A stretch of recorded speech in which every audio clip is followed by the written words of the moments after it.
మన ముఖ్యమంత్రి గారు ఈరోజు హార్టికల్చర్ హబ్గా దాదాపు మన రాయలసీమలోనే 55% కల్టివేషన్కి అట్లాగే 6 లక్షల మంది రైతులు బాగుపడేలాగా ఈరోజు తీర్చిదిద్దుతున్నారు.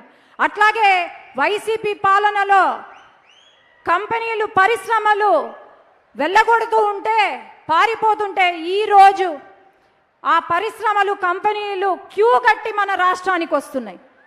దాదాపు 25% పెట్టుబడులు మన రాష్ట్రంలో ఉన్నాయి. ఇవన్నీ మనం చూస్తున్నాం. ముఖ్యంగా నేను ఒకటే చెప్తున్నాను, ఈరోజు రాయలసీమ ముద్దు బిడ్డ అని చెప్పి కొంతమంది నాయకులు మాట్లాడుతున్నారు.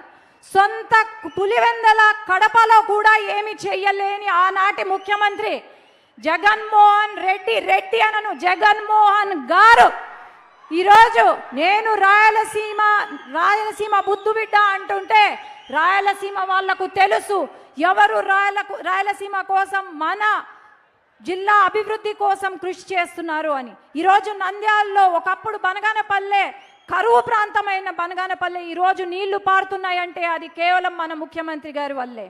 అట్లాగే ఈరోజు మహిళలకు పెద్దపీట వేస్తున్నారు. 33% రిజర్వేషన్ అని వెయిట్ చేస్తున్నాం, అమలు అవుతుందా లేదా. కానీ ఈరోజు మన రాష్ట్రంలో దేశంలో ఎక్కడా లేని విధంగా బిల్లు అమలు అయినా లేకపోయినా 33% రిజర్వేషన్ మహిళలకు ఉంటుంది అని చెప్పిన ఏకైక పార్టీ ఈ దేశంలోనే అంటే తెలుగుదేశం పార్టీ. అట్లాగే మహిళలకు ఏమాత్రం గౌరవం ఇస్తున్నారు వైసీపీ నాయకులు మనం చూసాం.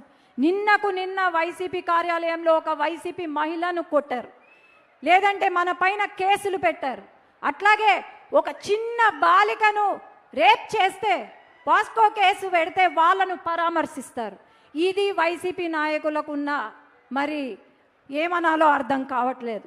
ఈరోజు ఒకటే గుర్తు పెట్టుకోవాలా, రాయలసీమకు మేలు చేసిన వాడు ఖచ్చితంగా రాయలసీమ ప్రజలు గుండెల్లో పెట్టుకొని చూసుకుంటారు, అదే సిబిఎన్ గారు. అట్లాగే రాయలసీమకు అధికారం ఉన్నా లేకపోయినా మన ప్రాంతం కోసం పోరాడే నాయకుడిని గుండెల్లో పెట్టి చూసుకుంటారు మన రాయలసీమ వాళ్ళు. కానీ ఊరికే ఏదో వచ్చి నేను రాయలసీమ బిడ్డ అంటే ఎవరు ఒప్పుకోరు. ఖచ్చితంగా ఈసారి సార్ మేము మళ్ళీ ఇక్కడ జెండా ఎగరేసేలాగా ఇంకొకసారి వైసీపీ జెండా ఎగరకుండా మేమందరం పనిచేస్తామని తెలియజేసుకుంటూ నమస్కారాలు తెలియజేసుకుంటున్నాను. జై తెలుగుదేశం, జై హింద్. ధన్యవాదాలు మేడం. నంద్యాల సమగ్రతను సమగ్రంగా